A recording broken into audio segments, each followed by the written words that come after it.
এই গাইস সবাই ভালো আছেন আশা করি।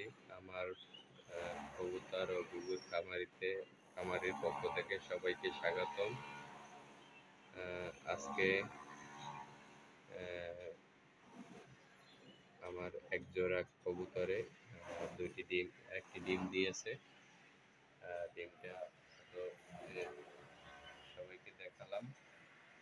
আর বিবাস আমার উপরে এটা হলো ঘুঘুর খাবার। ছোট একটা বাচ্চা, এটা এক জোড়া দিচ্ছে আর এক জোড়া ডিম দিয়েও মন বসছে। এই যে খেসার ভিতরে গেল। এটা হলো মর্দা, আর ওটা হলো মর্দি, মানে মেয়ে। আর আমার নতুন কবুতর। আর আমি কালকে এখানে একটা খেসা এনে দিয়েছি। সবাই তারা বাসা বাড়ির জন্য যারা কবুতর পালার আগ্রহী, তারা এইভাবে এই স্ট্যান্ড খেসাগুলো ব্যবহার করে খুবই স্বাচ্ছন্দ্যভাবে কবুতর ও ঘুঘু পালন করতে পারেন।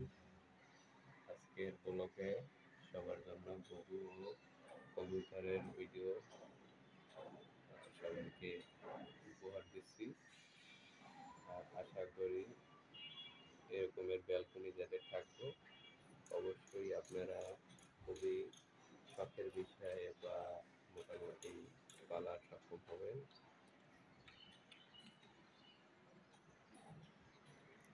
আর এদের খাবার হইলো বেশিরভাগ হইলো গম, ভুট্টা, তারপর হইলো আপনার ধান। আমি কিন্তু ধান দিয়েছি। আর পানি, তারপরে শুকনো খাবার। আপনারা যদি ন্যাচারাল একটু খোলামেলা রাখতে পারি, কারণ এই এই জায়গায় কোনো রোগ বেলাই আসবে না। পরিষ্কার রাখুন, খুবই পরিষ্কার রাখার চেষ্টা করবেন, তাহলে আপনাদের খুবই কবুতর পালতে খুবই ভালো লাগবেন। আর এই কবুতরের কোনো রোগ বেলাই আসবে না। আমার এখন পর্যন্ত কোনো রোগ বেলাই আসে নাই। দেখেন খুবই ফিট কবুতরগুলা।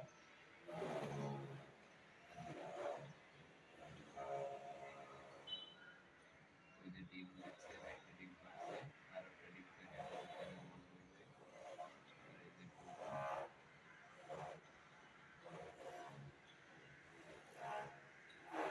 আমার উপরের অংশ ঘুঘু রাখছি, সেগুলো তারা ব্রিডিং করতে আছে, ডিম দিতে আছে, আর ডেকে আছে। নিচের বাসার কবুতর খুবই, আমি আরো কবুতর রাখবো। অবশ্যই এই একটা দুইটা কাঁচা খালি পরবর্তীতে আবার ভিডিও দেবো, অবশ্যই করবেন। সাবস্ক্রাইব করে পাশে থাকবেন। পরবর্তী কবুতরের ভিডিও পাইতে হলে তারা কবুতরের ঘুঘুর যারা শখের বিষয় পালতে চান বা জানতে চান, অবশ্যই আমার ভিডিও ফলো করবেন।